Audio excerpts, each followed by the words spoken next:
And coming to you live, everybody. This is the Jimmy Doane Show. We are right here on Facebook twice a week these days, at Sundays and Wednesdays at 4 o'clock New York time. Join us if you like, leave a comment. I'll try to check back and see what you're saying. If you got any questions, put them on there. We'll try to get to them. It is the 28th day of June 2020. Also, you can find us around the web if you search for Doane, D-O-A-N-E, Jimmy, and you can find us in video on YouTube and Twitter. So join us, and we'll see you there. So what is happening, Dr. D? Dr. Doom. Yeah, Dr. Doom, that's right. Well, what do you think is happening? I mean... Nothing. It's all the same. It's all different. It's all different. Yeah, I'll tell you, it is amazing. I'll get to some of it, but before that, I wanted to... this was a letter that written by a fellow to what's his name? Tom Woods. Okay. And he said, or to Lou Rockwell, excuse me. While speaking on the ever-increasing encroachment of government into every nook and cranny of my life, it used to be said in jest that soon they will make it illegal to breathe. Mm-hmm. And of course now they have. I mean, they've yeah. I said, and I remember this, I said years ago, 20 years ago. Yeah. I said in one of our earlier podcasts that they were going to have a coin slot on your mandatory mask. Well, of course, that really wouldn't work because it'd get too heavy after a while. So now that you have a credit card, there you have to swipe, on the little thing, and of course, if you don't have any more money, That's it. This is the way they can get some new money. Your card was declined. Please try another card. That's yeah. Well, I thought it was one of the places that I saw this long after I had come up with it was a Hagar Hagar, and it was the tax. He always does the tax people with the axes and the black hoods over there, and they said, "We're here to collect your taxes," and Hagar says, "God, next you'll be taxing the air," and they look at each other and go, "Air, hey, hey." Yeah. So I just think that yeah, well, it's something like that. I mean, the mask issue is well, here's how it's gotten to be really bad. Okay. Now, I believe that I don't know if it's statewide, but in some states now the bars are mandatorily closed. Okay. Because you cannot go in any place where they're serving alcohol at a bar closed up. Where that's it, and that was. Well, they put no alcohol in Florida bars. Oh, is that right? Yeah. Okay. But you can do restaurants. So I noticed, I was at a restaurant and bar last night, and they could serve you if you were at a table. Okay, right. But if you went over to the bar, no okay. Booze. Well, apparently they have in California and a couple of other places. They basically closed them down. Okay. So it's kind of interesting. One size fits all. Yeah, that's right. One size fits all. Well, it is kind of interesting because what they did here, interestingly, at one of our favorite eating establishments that has a bar, and people used to, the bar would hold 50, 60 people. Well, what they've done is they've made little tablettes on these seats so that you can have, what's fascinating is that 4 people can sit at the little tabletette. So they get more people around the bar. They get more people around the Well, I won't say they get more, but they certainly don't have no fewer. Right. I'm thinking, what are you doing? Well, they're trying to adapt to the rules. I know. Well, and of course you know what's going to happen. That if anybody in that particular establishment ever gets COVID, that the Gestapo people or the people that run the government people, code inspector people, code enforcement, the COVID enforcement people. The COVID enforcement people are going to be running through there and saying, no, this is not good enough. Maybe. There's no way they can enforce any of this stuff. That's one of the crazy, stupid things about a mandate. There's nothing that undermines your authority more than putting a rule in place that you don't intend to enforce. And that's what they're doing all over the place. Well, it's interesting you should mention that because I did read, they were talking, there was a big article in today's paper, I think it was a AP story or something, about the Gen Z which is people born after 96 or something. Okay. And so what are they, what are they now? How old are they? 20 something. Yeah, something Early like that. early Yeah, 20. There's people who came of age during the millennial. So anyway, and they said that they're really blown away that down in Boca and places down there where the people and they're saying screw it, we're going to do it anyway. Well, that's what I've been saying. You get away with it for a little while, and everybody's doing it because of the unknowns. But a lot of the unknowns have been eliminated now. I mean, now we're in a little bit of a period of uncertainty because of the recent spikes in case numbers. But if you look at, for example, everybody's been screaming about the case numbers in Florida over the last few days, and this is a little representation of the cases, but also the hospitalization rates and the death rate. And you can see that there's more than 3 times as many cases this month as there were for April and May. However, the hospitalization rate is almost in half, and the death rate is almost 10%, only 10% of what it was before. So now, it may be, maybe these people are going to get sicker as next week they'll all be in the hospital. I did see something about Texas hospitalizations increase, but there was a couple of counties that had a problem. Well, exactly, and the thing is that you have to wait for the information to come out, and wait for it to be cross-referenced and verified 6 different ways, because you can't trust any damn thing that you see in the news these days. Well, I don't know how you can say that. The media, the headline yesterday was in 200 point type, bold letters, it's back, right, or something like that. I can't remember exactly what it was, but it was the same headline as the end of the war, right? Only this was the beginning of the new war, yeah, or war declared. I'm sorry, war declared, right? Was a big headline, 70, 80 years ago. War over. But no celebration. But the media, as I mentioned last time, are really stoking this because they really don't have much else to say. Well, sure, that makes perfect sense that they're going to do. If it bleeds, it leads. Yeah, and it's even worse than that now. Obviously, the media, whatever you want to call the media these days, it's impossible to get any decent news at all. I mean, I scroll through all the different everything, Yahoo, MSN, Breitbart, it doesn't matter what it is, and everything is just a different hit piece. You have to look and see who wrote it, right. And even once you see that, it's all, just packs of lies at this point. I mean, it really, complete misinformation in as sensational a way as it can be presented by them, just for the clicks. And there's not much you can do except for just keep looking, keep reading, and see if it comes up in a different place. And there are some sources that I call trusted sources. Really? Oh yeah, Lou Rockwell is one. Yeah, but where does he get his information? Well, the authors are named there. Okay. And in other words, what Lou Rockwell does is 6 times a week. He has daily, Monday through Friday, and then he has a weekend one where he has about a dozen articles from various authors, and you can see who wrote it. Well, that's super important these days. I don't, anything that says New York Times or WAPO, or if it's got a name on it like that, a label like that. These are all named people, and you can go look them up. Right. And even Lou, every once in a while, not very often, but out of the dozen, there may be 1 or 2 that are, okay, I understand your opinion, but I don't agree with you. Right. Kind of stuff. But he's libertarian kind of stuff. But my point is that if you want signed opinions, and that's what these are, and of course they try and cite sources, right, which is also important. Very important these days. And so that's one of the areas. Now, the other one that I sort of go for is Zero Hedge, which has been banned from everybody. That was Tyler Durden is his name. And that's not his real name, but it's a lot of the articles are written by this guy who does Zero Hedge. And there's some stuff in there that's okay. I mean, I've gotten some stuff like that. But as you say, when I pick up my newspaper here, which, by the way, I think my subscription is going to expire here this week. Uh-oh. Well, the reason is I'm going off on a tree branch here. Okay. Here in Gainesville, they have a deal where for 13 weeks they will give you a daily subscription. Of course, the paper now is I mean, it's like 4 pages or 5 pages, nothing like it used to be. But they still have the opinion pages, and on Sunday, they've got a bunch of opinions. And the other thing they've got are the comics, okay.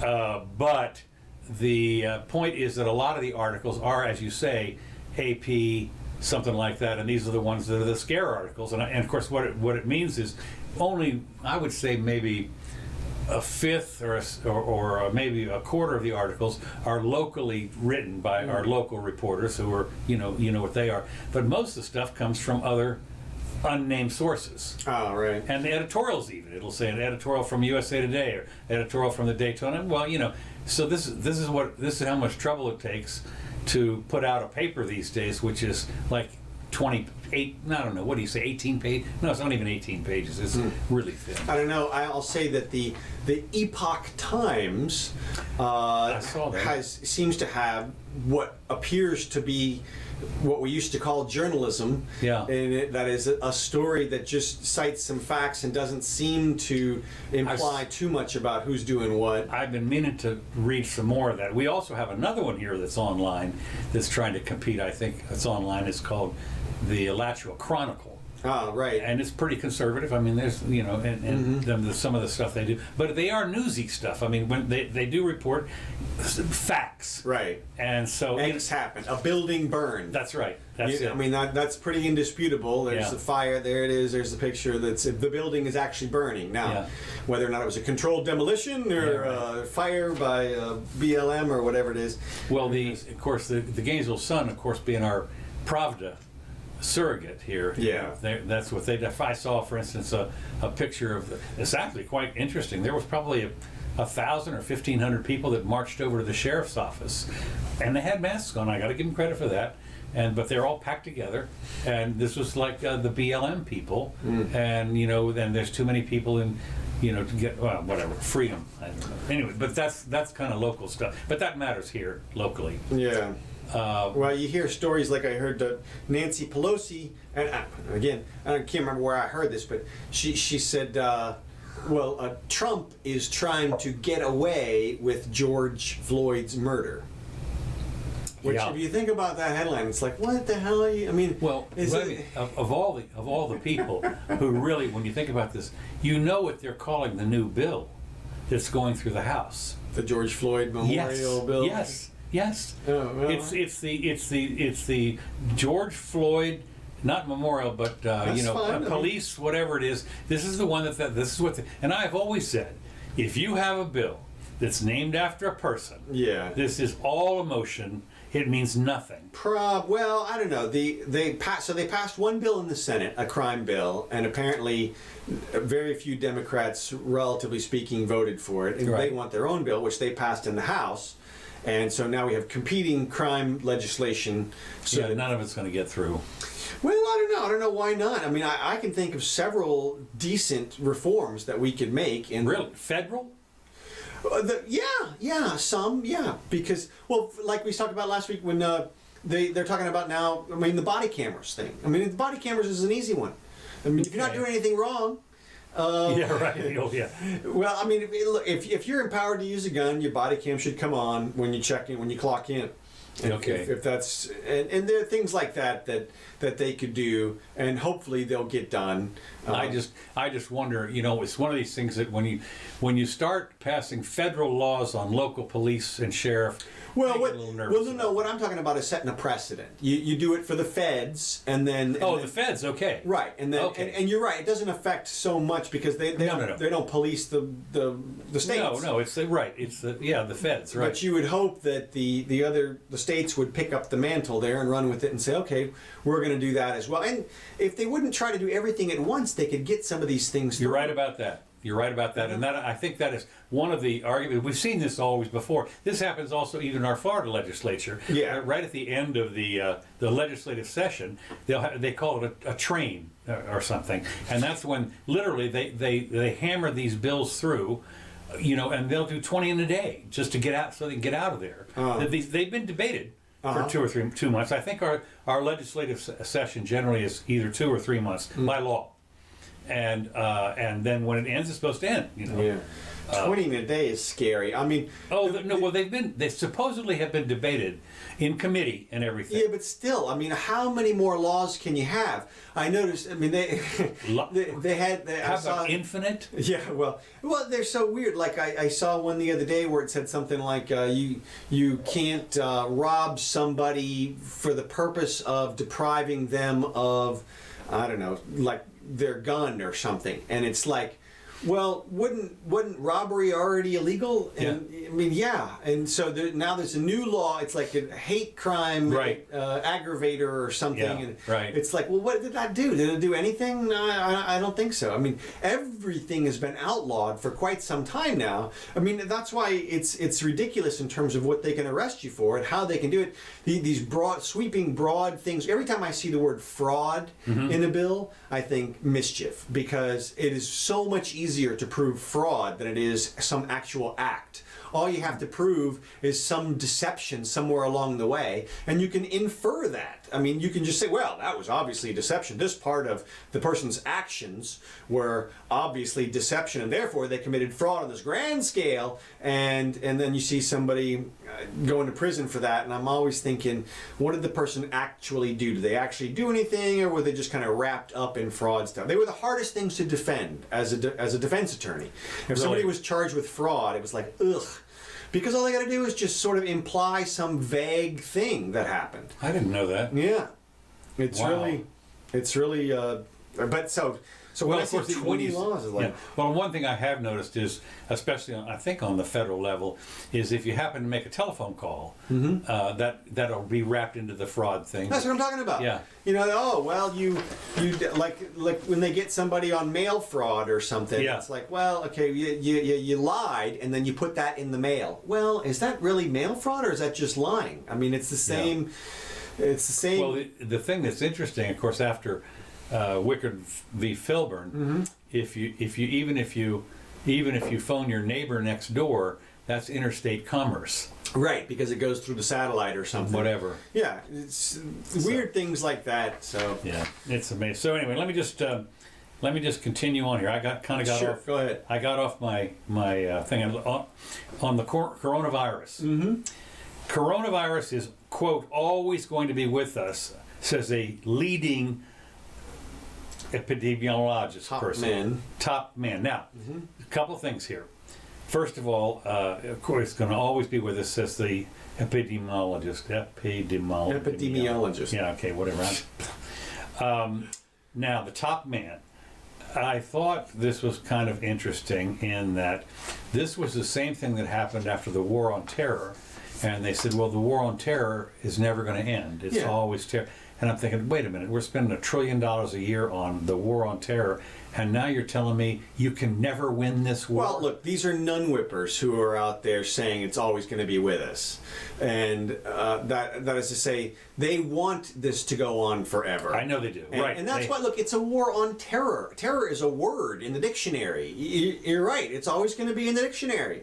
So if that's your war, then it's infinite. I mean, it's like saying a war on badness or something. I mean, what? I mean, there are. Well, let me just say that I don't think we can eliminate the virus long term, says Simon James Thornley, an epidemiologist from the University of Auckland in New Zealand. He told the New York Times, we are going to have to learn to live with it. Okay, yeah, well, really? When people say never, I mean, especially as scientists, it's like, really? Yeah. That's your conclusion? Yeah. Because next week some kid could be like, oh, we got the cure, we got the vaccine right here, it wipes it out, and does all this stuff. They do a CRISPR thing on the That's it. genetics. I mean, and it's gone. And Yeah. so don't say never. I mean, Back in April, Fauci, the director of National Institutes of Allergy and Infectious Diseases, told a coronavirus press briefing that the world may never return to normal. That was known before the outbreak. Well, thank you so much for that piece of. I mean, I'm sitting there thinking, what? Everybody wants to go back. Most everybody wants to, as I said, except for the nun whippers. that's it. And now, for those people that don't know, The uninitiated. let me just reiterate what we're talking about here, and that is, if there was a law or something passed that said you take nuns out in the courtyard on Sunday after Mass and you whip them, just because that was the deal. And then there was an uproar, and people said, this is stupid, you can't do that. Well, there would always be a small vocal minority, the people that are holding the whip, who would say, wait a minute, let's not be too hasty on repealing this. That's right. So we're making good money out here. We're making good money.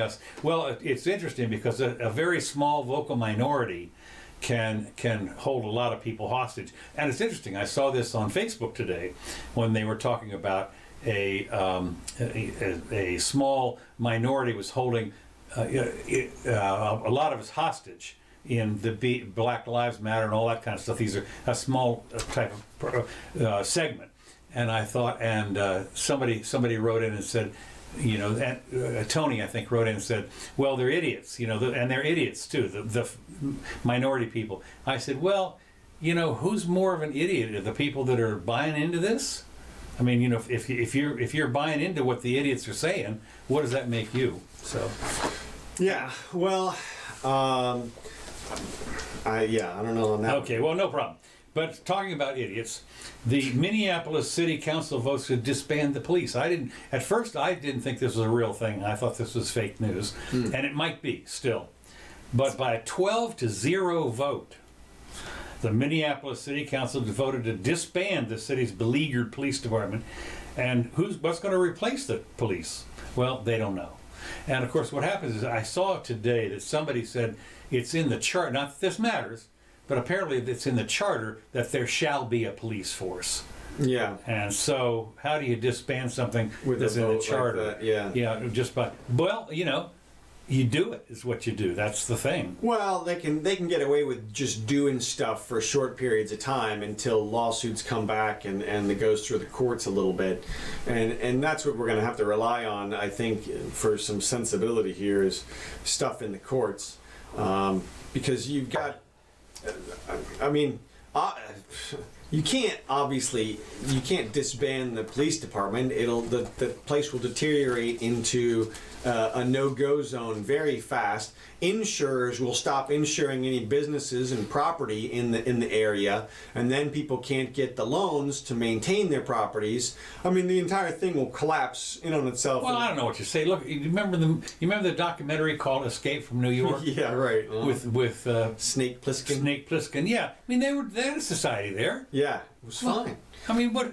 are you talking about? It was a society. That's right. Well, and we are seeing what we predicted, which is people shooting people in these no-go zones. Some people are bringing guns, and I guess they get a pass because they're on the right side or the left side or whatever it is. Side it is. But as more people die, and there's whenever there's soon there's going to be a big bloody incident. I keep waiting for the OK Corral incident when 10 people or half a dozen people die and 20 get shot. One guy, I mean, that's when you think about it, that's what it takes. I noticed, for instance, the gay bar down here where all those people were killed is now becoming a shrine.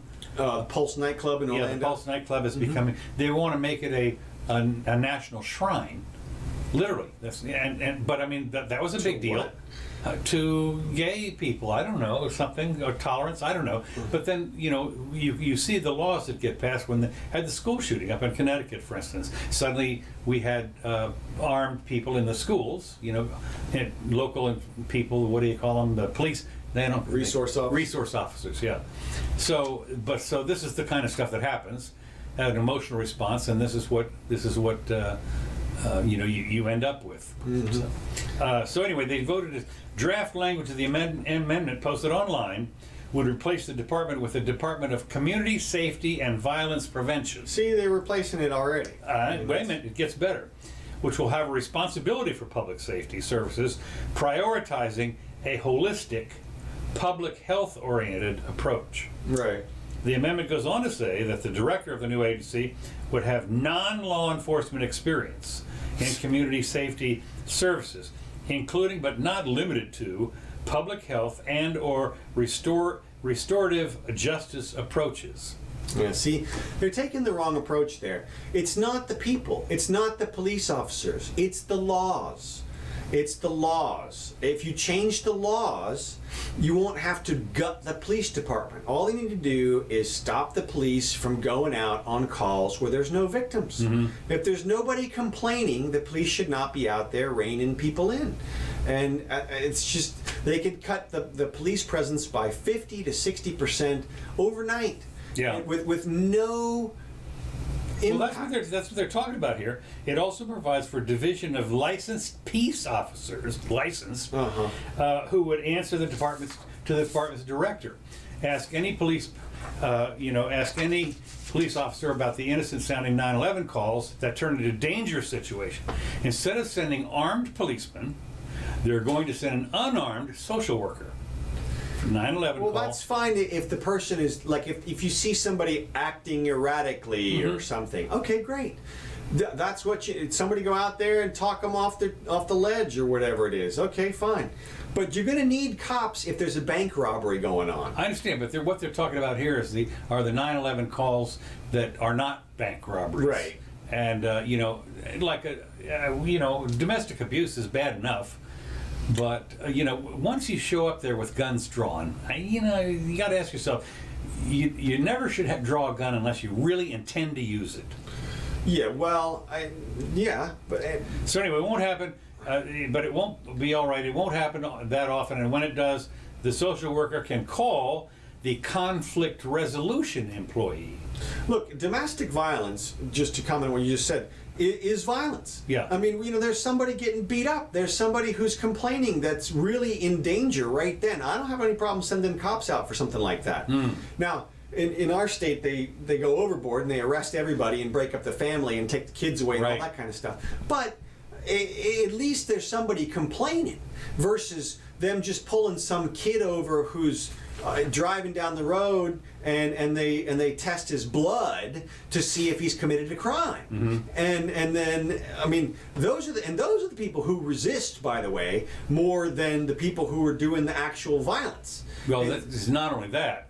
When you see the videos, you gotta, somebody that's 20, 25 years old, they're gonna have an attitude. Yeah, to some extent. To some extent, they're going to have an attitude. Those would be, like, at my age, I got no attitude, pretty much. Well, little attitude. I was going to say, sometimes older people are like, they're set in their ways and they're like, yeah, whatever, I've been in this country since before you were born, cop, kid, whatever it is. And so, I mean, but in terms of what you're responding to, if the police go to arrest somebody who's actually doing some kind of crime, and they pin them down, those people are, I mean, they know they're doing bad stuff. I mean, sometimes there's a firefight and whatever. Anyway, all I'm saying is that you could cut the police engagement by half by cutting out stuff like prostitution arrests. I mean, what do you don't need to be arresting people for stuff like that. They could really, driving without a license when nobody's getting hurt, nobody's trying to hurt anybody, nobody's getting hurt.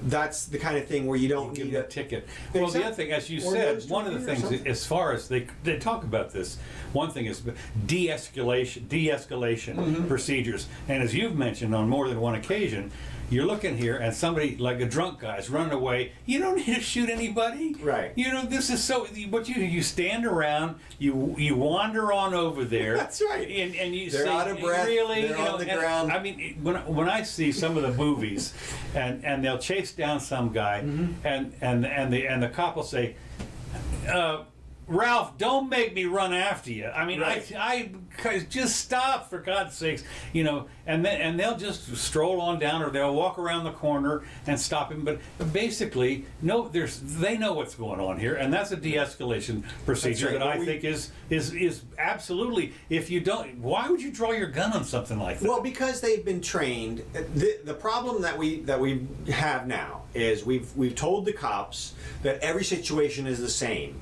That is, if you're involved, then it's potentially a life and death situation, and if anybody resists you in any way, you can beat them into submission or draw your weapon or do whatever you have to do to get compliance. like I said, the problem is they're being called for like card game, penny ante poker games and stuff where nobody's getting hurt, and it's like, oh, it's all voluntary too. That's what I'm saying. You know, everybody's decided to gather around and win or lose their money, and suddenly the cops bust through and say you can't do this. No gambling. Right. And I mean, if they would take all the cops out of all those situations, they could change everything overnight. And it's a really clear, bright line that you can draw in the sand where you say, is there a victim and is there criminal intent? And if you can stop people with criminal intent, that's most of the bad people. You don't have to worry so much about people who are making accidents. And that's what our system has bled into, where now an accident can get you life in prison. Yeah. You know, with no... There's the case we talked about a few months ago where the driver of a truck hit some bus, 5 kids died or whatever it is, and they're trying to send the driver to prison for life because of the outcome. Yeah. Forget about the fact that anybody who is driving the truck would know if he hits the bus, the chance of him dying is pretty good. Yeah. Which means he's got a very powerful incentive not to hit the bus already. You don't have to punish him for that. You don't have to send a message to other people driving a bus that, hey, we're going to send you to jail if you survive the accident. Well, because the accident itself is a better deterrent than the jail. Well, yeah, of course, it's kind of like airplane pilots, you know, they don't want to die either. Exactly. You know, I mean, that's the best thing you got going for them. It's like, you know, that guy is going to do everything in their power to get that plane down safely. Yeah. You know, when they start piloting those things remotely, now watch out. Yeah, right. Yeah, because then, I mean, that's what happens now with the drones over in the Middle East, that they're being controlled from some bunker in Alabama. What do they don't care. I mean, you know, they do. They got certain rules of engagement, blah, blah, blah. But when all this, oh, damn, wedding party. I'm sorry. No, but I think about that. Well, it does dehumanize it a bit. It does. And so, but like you say, the only time I was thinking about overturning a bus maliciously was before I had my lung transplant. I told them that I was having a problem, and you need some nice new fresh lungs. So I said, if you could find me a bus full of nuns. Now they've never smoked. Right, a swim team or something. Swim team, somebody like that, right? And then I'll go run them off the road, and I'll call you, and you have your harvest team ready. That's right. And there ought to be a good supply. A bunch of lungs here. I mean, people. That's right. Come and get them. That's right. So yeah, I don't know. Well, I just briefly on the whole mask thing, of course, it's still popping back around. One thing I just want to say about it is people are saying, scream and wear your mask or you'll kill people. That assumes that somebody vulnerable is going to come into contact with the person. And that assumes that somebody vulnerable is going out and exposing themselves.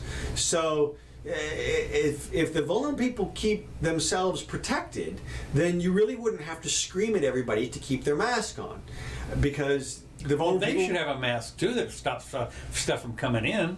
That's what I'm talking about. N91.5 mask. Yeah. Well, right. But I mean, and of course, we now know that like some of the masks with the ports on them, the ports allow you to breathe, to exhale with no filter. But oops. Yeah, but they still prevent you if you sneeze or something. Yeah. Look, it's a good idea to wear a mask if you're going to be around vulnerable people or if you're sick. The problem is that you shouldn't be around any vulnerable people. Those are the people who should be staying home. And they keep talking about, well, you just want your money and whatever. Well, just wait and see how bad it's going to get, and from the financial perspective, after this whole thing, as this thing moves forward. And we'll see. I'm curious as to how the second lockdown is going to go. Well, let me continue on. Dark days inside the cinema business. Yeah. Summertime typically is blockbuster city. I mean blockbuster city. Movie theaters will need more than popcorn to persuade audiences to catch the latest blockbuster this summer. Said so-and-so from the Bloomberg something. Cinemas are among the last businesses to reopen in the United States and Europe. And with good reason. Plenty of customers remain skeptical. It's not safe to sit in a room with strangers for 2 hours during a pandemic. But the largest chains, AMC, Regal, and Cinemark, are forging ahead with plans to reopen nationwide by mid-July. Of course that's going to be tough to maintain if you're sitting there in the theater and all of a sudden you hear shit, I'm out of here. Well, again, nobody wants to get anybody sick. When I hear somebody cough or sneeze these days, I'm thinking that it's a one-time thing. I'm with you. You don't see people who But there are people that panic. Well, sure. They panic if you don't have a mask on. Well, You're killing me and Grandma. Too bad. Again, Grandma should not be out there. If that, it assumes that assumes Grandma's out there. No. It assumes that what you've done is you've kind of on the little grandchild in the store, and the grandchild goes home and says, "Hi, Grandma." That means Grandma's next to grandkid. Grandma should not be next to grandkid. Okay. If grandkid is going out into the exposed environment. But I don't want to see Grandma. Well, I know you do, and what you can do is you can wave at Grandma from the street. Yeah. And that's what you can do. Or Grandma can take her chances. But Grandma, who stays at home, should not be able to dictate what the people who go back to their businesses have to do in terms of their precautions. Right. Well, that's what we're seeing anyway, so it doesn't matter because, as we know, our rulers have just enough power and gumption to make the rules anyway, and that's what they're doing. So, and... You'd hate to be in the bar business, number one now. Oh man! But when you figure the theater, I mean, there are blockbuster movies coming out, and they're talking about maybe, releasing some of these movies in mid-July, maybe 2 weeks from now, roughly. But who's going to go? I mean, seriously. You are okay. I'm not actually. Okay. And even in the past, what I've done is I've gone to the matinees, or the ones that are 2:00 in the afternoon. Yeah. And I'll check and see if there's some. Now, if you're out in L.A., I mean, I remember when I was out in L.A. and went to a couple of movies with Eric, and even in the middle of the afternoon, places were packed. I mean, that's movie LA. central. It's L.A. right? I mean, that's when people But also, go. movies out there were $20 a piece or something. So the matinee is worth going to because you save yourself $10 or something. Right, exactly. But even so, but I was really surprised. In the middle of the week, had a movie that had been out for a week or two, and they were still packed. And I thought that was kind of interesting. Anyway, here in this town, you get a big Friday and Saturday bump, but by Tuesday you can go to 2:00 or 3:00 in the afternoon, and there'll be half a dozen people in the theater. Right. So from that standpoint, I'd go, although it's pricey. Yeah. Boy, you talk about you can't even get out of there for less than about $25 or $30 if you have Mrs. Jimmy who loves popcorn and a soda. Yeah. Well, that's it's still $5 for a soda and $10 for a popcorn. Right. Not to mention the $10 for the ticket. Right. Yeah, so that's, and 2 people. But they should let free adult Americans make up their own minds. I mean, this one-size-fits-all policy that governs everybody is... Well, they do that. They do that all the time. And of course, even when what's interesting is the great law of unintended consequences always rears its ugly head. When they try and narrow it down, they say, well, I'll tell you what, here's this exception, here's that exception, and so forth. We're going to try and narrow it down just so we solve the problem. And then you find out that, well, you didn't solve it anyway. There's gaps in it, loose and everything like that. It happens all the time. Anyway, but the thing is, what I brought this up was, it'll be interesting to see how the cinemas handle this, because they've got a lot of money. And when you look at here, I mean, we got theaters that are 10 theaters in some of these places, 2 or 3 places around town here. Well, my guess is one of your theaters is going to close, and they'll consolidate. I mean, for example, I think 3 of our theaters here are AMC. And Regal, we have 2. I know we have 2 that are Regal. Okay. Well, that's the one that I always go to as close. But yeah, right. So I think maybe they're franchises or whatever. If they're franchises, then obviously somebody doesn't want to shut theirs down. They want the other guy to shut theirs down. So yeah, exactly. Who knows? Okay. Well, next thing that happened that happens with the trying to fix everybody up. You saw what happened to the Dixie Chicks. Yeah. The Dixie Chicks, who actually have been in a little bit of hot water before, have changed their name just to the Chicks. Yeah. Okay, now, there's 2 things here. Yeah. One is they're all been out of shape because Dixie is, I guess, you can't have Dixie cups anymore, or... Racist. racist. Well, that's right. Well, it's racist. But I thought it was interesting You're that oppressing me with your Dixie. and so they felt all good about pat themselves on the back and everything. And as one wag says, "Are the Dixie Chicks still around?" Yeah. You know what? Now this is the first news I've heard about them for. The first thing I heard was, "Isn't the word chicks offensive?" That's what I was just getting ready to say. Exactly. I mean, I'm sorry. You sit there and say chicks. Now I can get away with it maybe, but I'll tell you right now, we're having so much fun. We want to see the American foxes, Right. American chicks. No, the chicks. Yeah. So now they're just called the chicks. When's that going to be? The girls. Yeah. And then they'll be like, "What do you mean, girl?" Yeah. Right. What? I'm sorry. That's the transgender. The non-binary. The non-binary. That's right.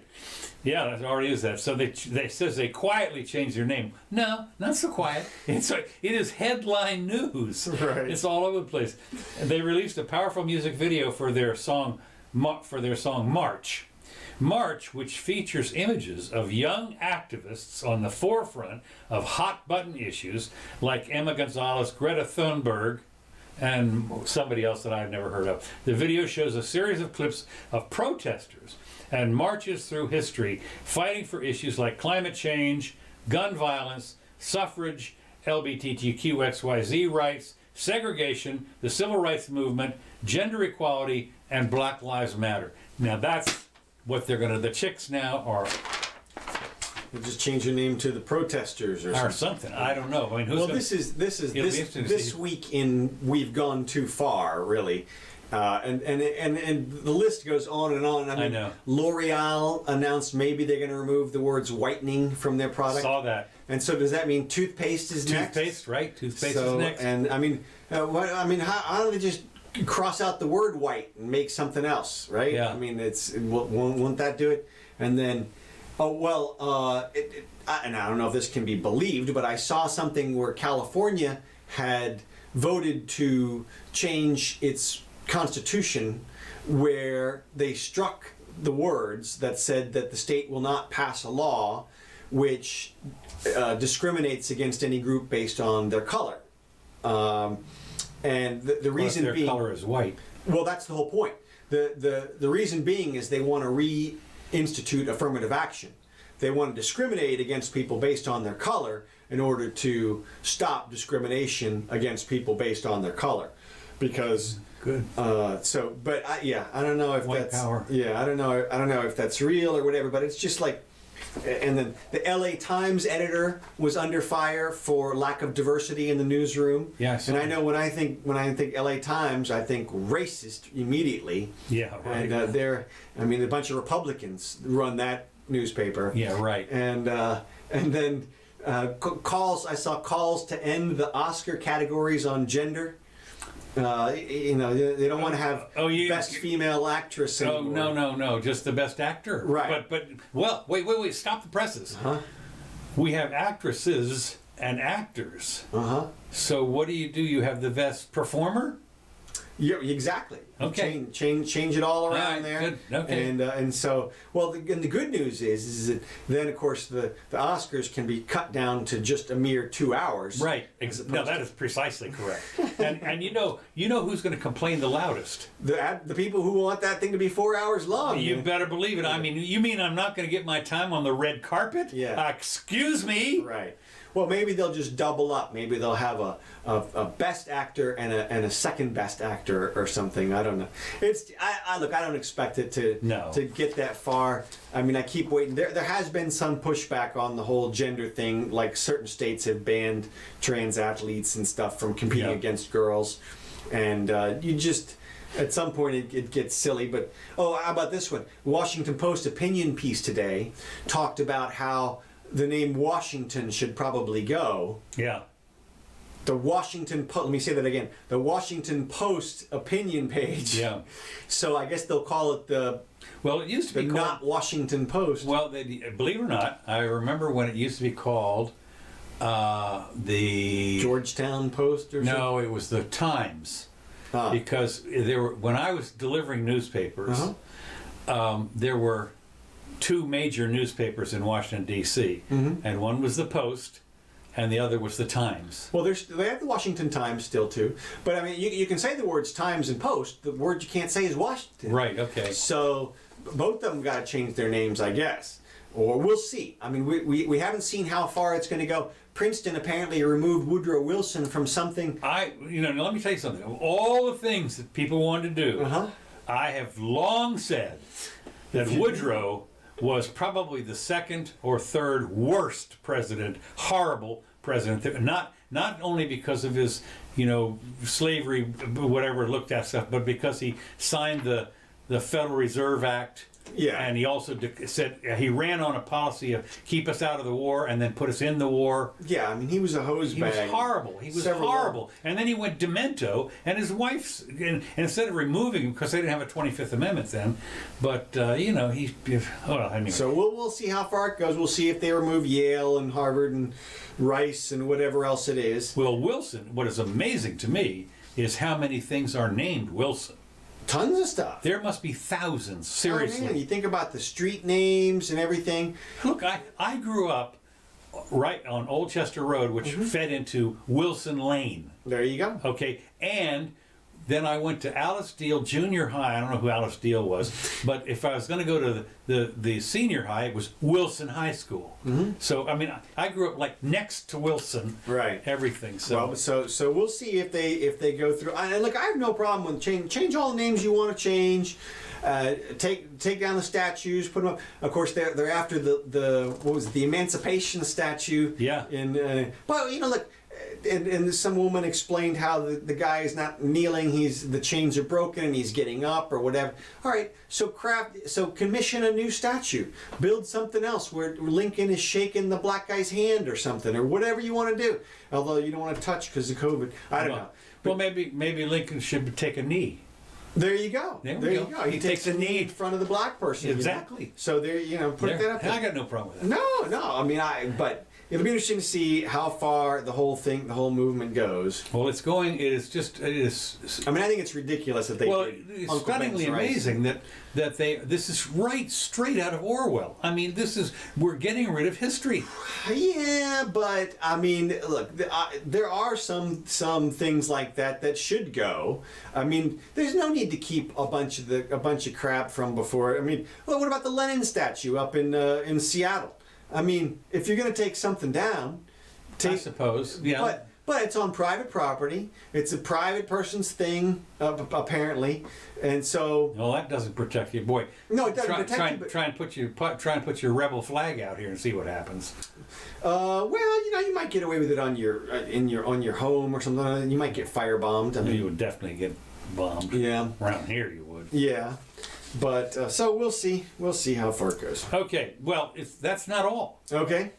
The Orange County Democrats condemn racist comments by John Wayne and call for the airport, the John Wayne Airport, to drop its name. Right. Well, there's John Wayne. There we go. This week, officials passed an emergency resolution condemning film legend John Wayne as a racist and bigoted statements. And of course, apparently in the early 70s, he made some statements. Well, it was interesting. When you read the statements, at the time, it kind of made sense in a way. It was one of those things. You couldn't do it. Anyway, calling on the Orange County Board of Supervisors to drop the name, statue, and other likenesses from the international airport. According to the crafters of the resolution, which include, I don't know, something or another, this guy, the effort to oust Wayne is part of a national movement to remove white supremacist symbols and names that are reshaping American institutions, monuments, businesses, nonprofits, sports leagues, and teams. Right. Now, here's one thing. I have no problem with that either. I do have, here's the clear, bright line that I'm going to draw with the whole racism thing. Okay. And this is something that people keep getting wrong on the news, the national news, and it needs to be brought up. And that is, intent matters. Intent absolutely matters. It absolutely defines what it is that you're doing. You cannot be a racist unintentionally. I don't care what anybody says. You can't. You can make a mistake, you can offend somebody, but you can't be a racist unintentionally, because the whole point about racism is to prevent the stuff that people are doing intentionally. If we could get rid of all the stuff that people do intentionally, we can live with the mistakes. What about the unintentional stuff? That's what I'm saying. You can, those are much more easily corrected. Okay. And you had Bill Maher come out this week and say, look, you can't just cancel people left and right because of something that they did that they weren't trying to be evil with. There's enough people out there who are actually trying to do evil. This is the point. This is what I'm getting at with the law enforcement thing.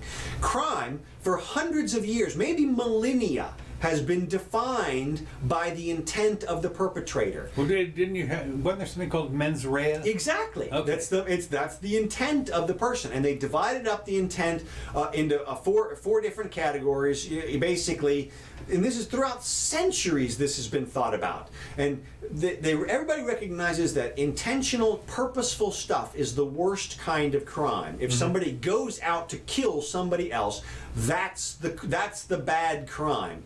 If they do it recklessly, it's bad, but not as bad as if they do it intentionally. If they do it on accident, it's an accident most of the time.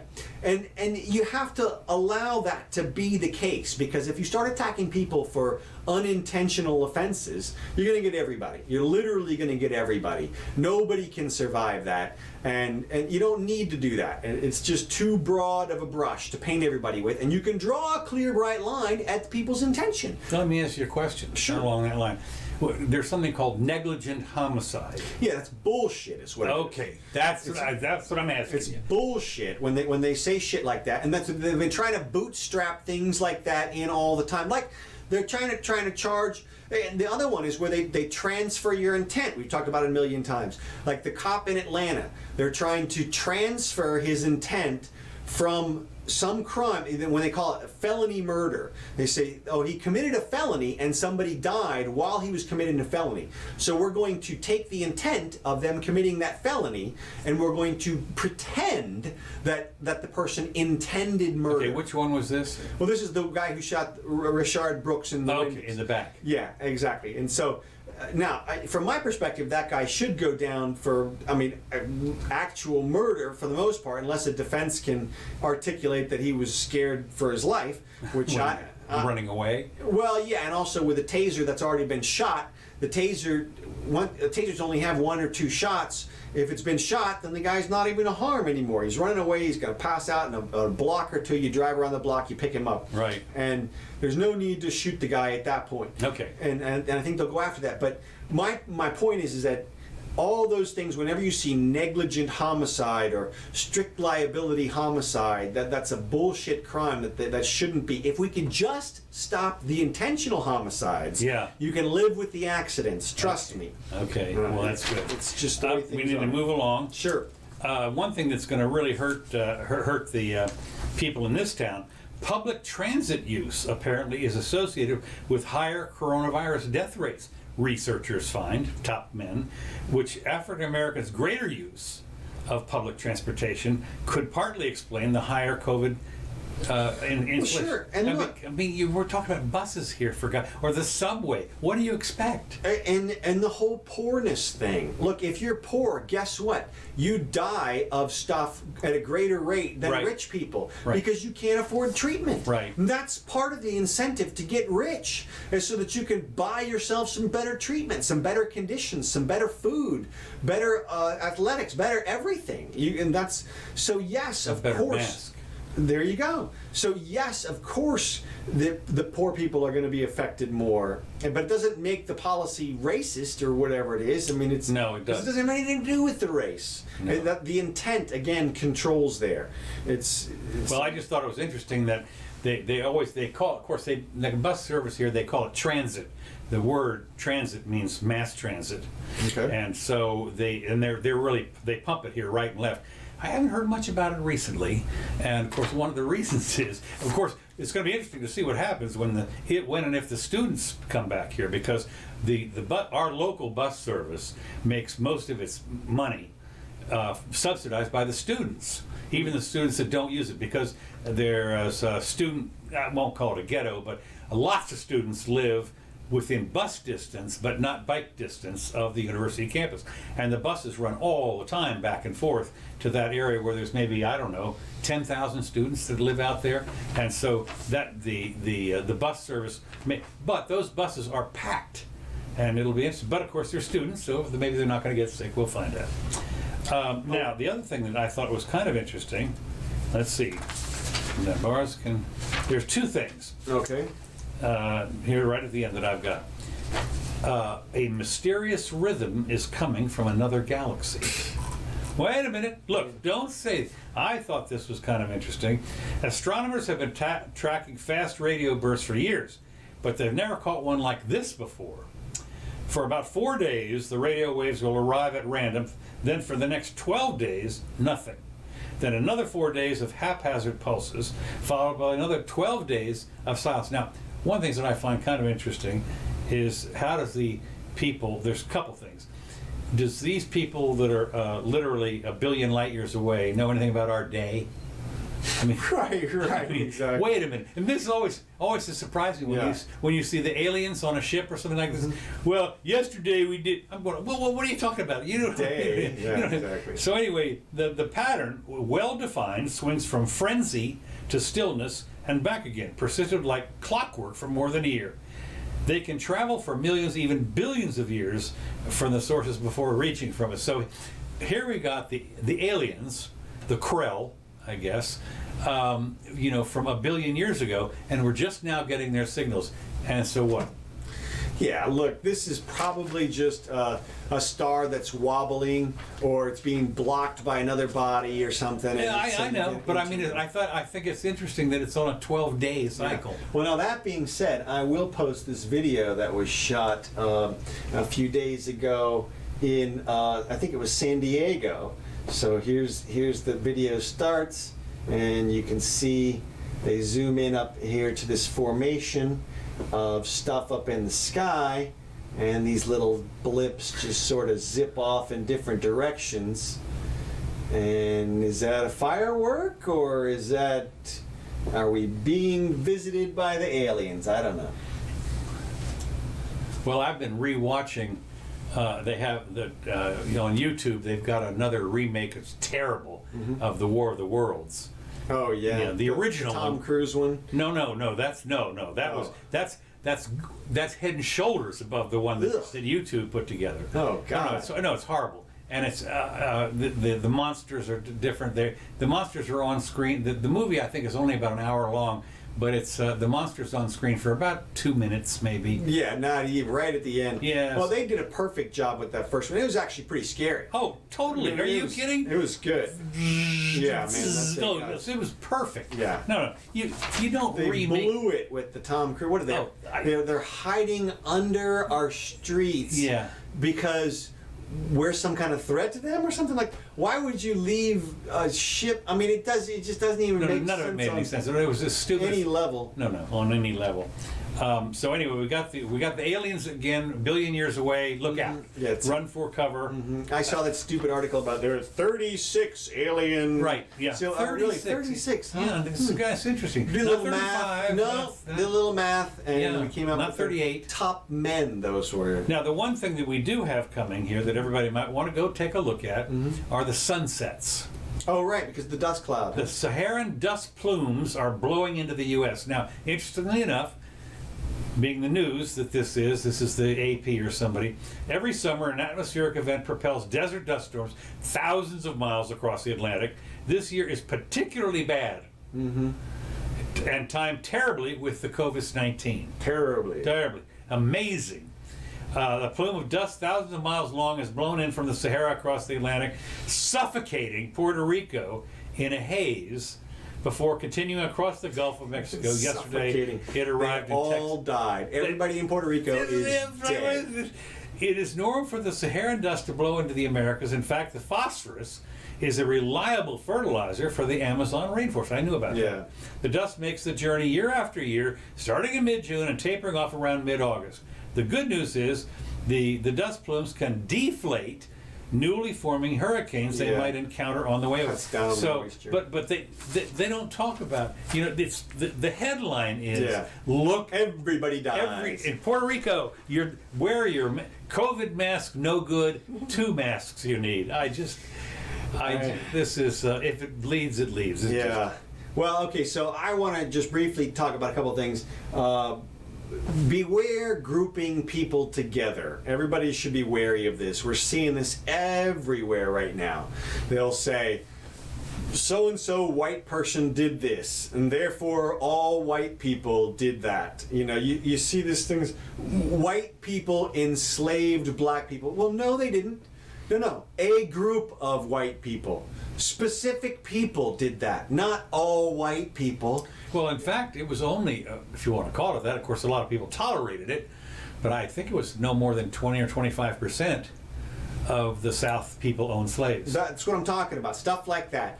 And you see it every which way. I hear people say things like, well, the same people who said X are the ones who are doing Y. Well, no, maybe not. Maybe Unless not you're at the all. Dixie Chicks.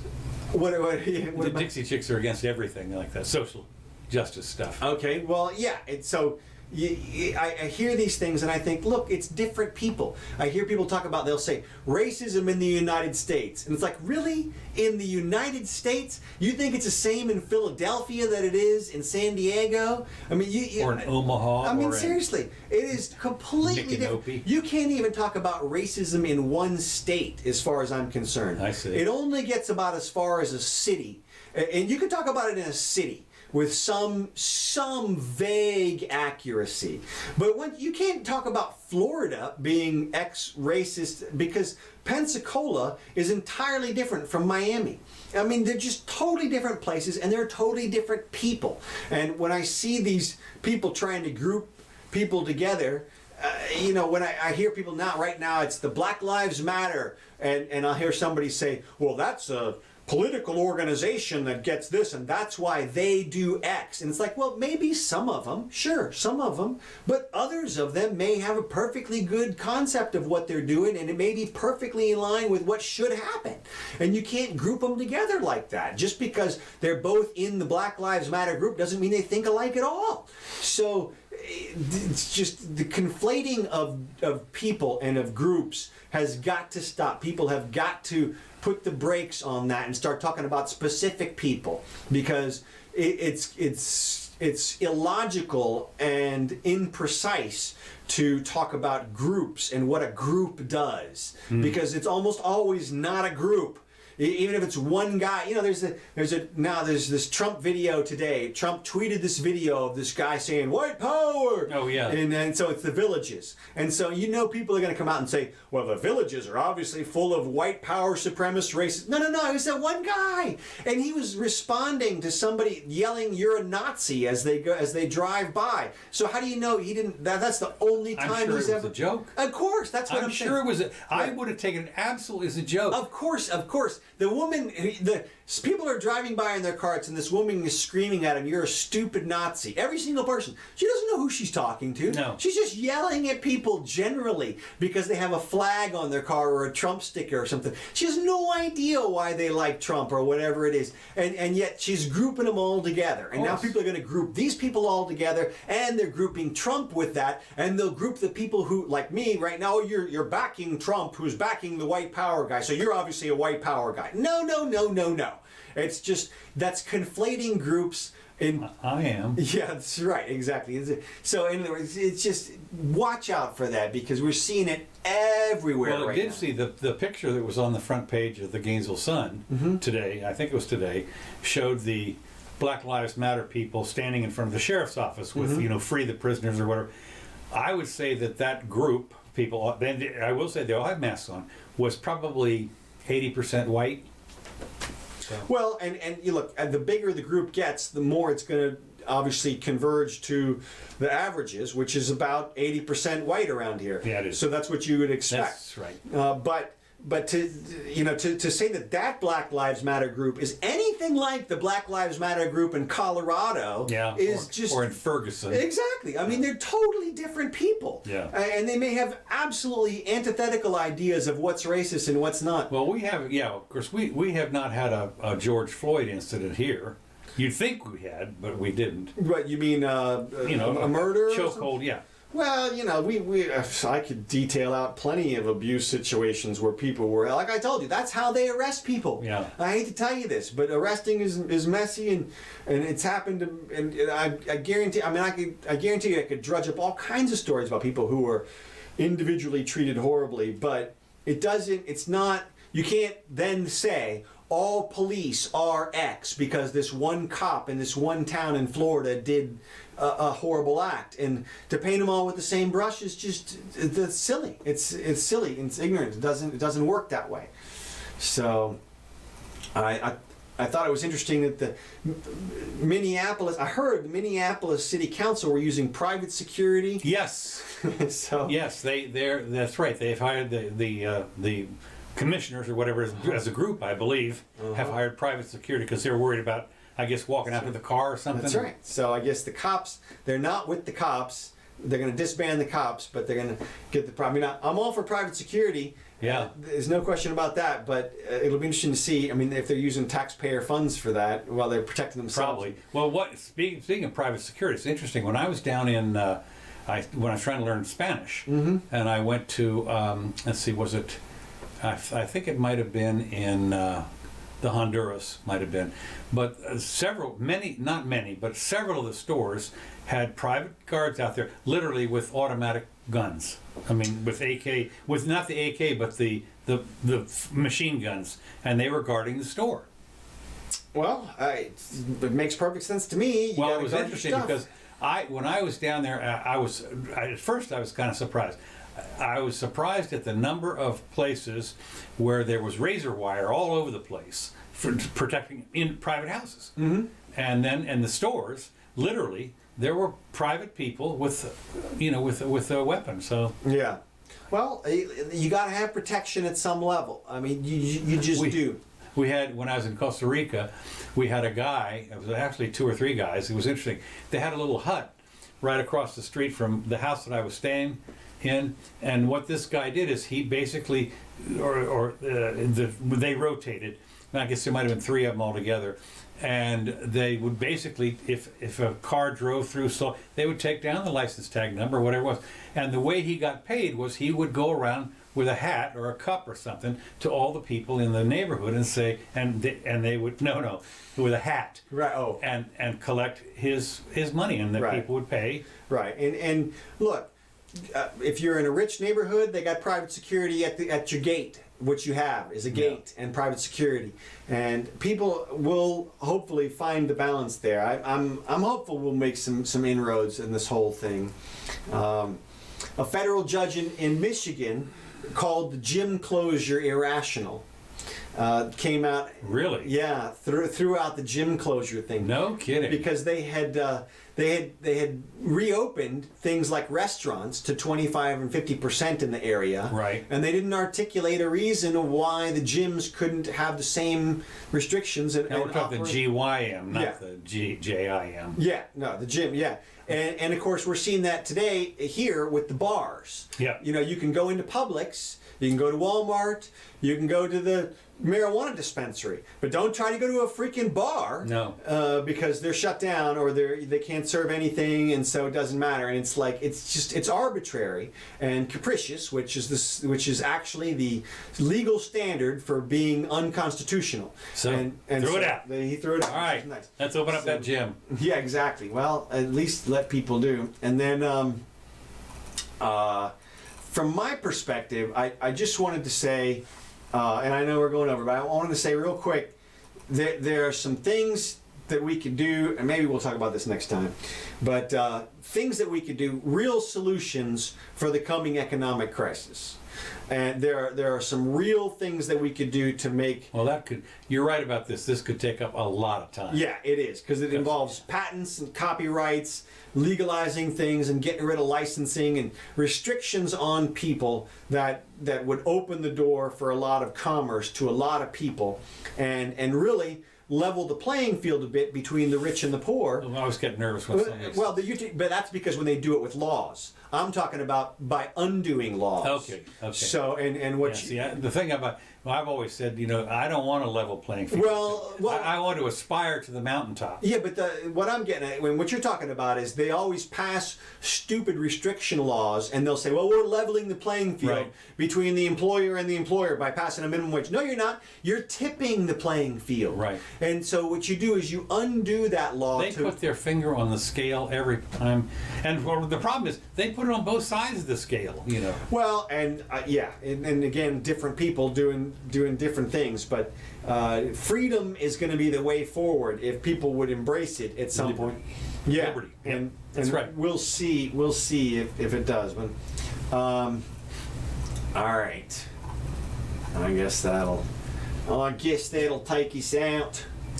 Well, don't forget to take it. If you have any questions. Here's a little science update while we go to the thing. This thing behind us is a flying robot snake, actually.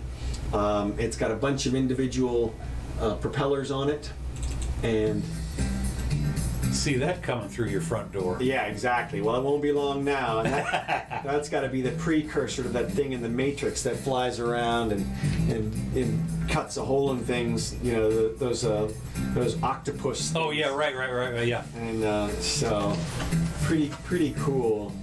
I'm in. So yeah, exactly. All right. Well, thanks for joining us, everybody. Let's see. Hey, TJ. Let's see. The irrelevant chicks. Yeah, probably so. Yeah. Oops. Let's see. Oh, there we go. Okay. All right. Like I said, thanks for joining us. We appreciate it. These tracks brought to you by Kevin MacLeod. We'll be back in a few days. On the 31st of June. Yeah, the 31st, right? I'll never forget the first time I heard that. Yeah. So, come back and see us then. I'm Counselor Curtis. This has been the Jimmy Doane Show. And we'll see you soon. Starting in July. Mm-hmm. It's gotten hot here recently. We finally got into summer. Yeah. Damn. 95 degrees. Woohoo! Good for me. Yeah, I hate it.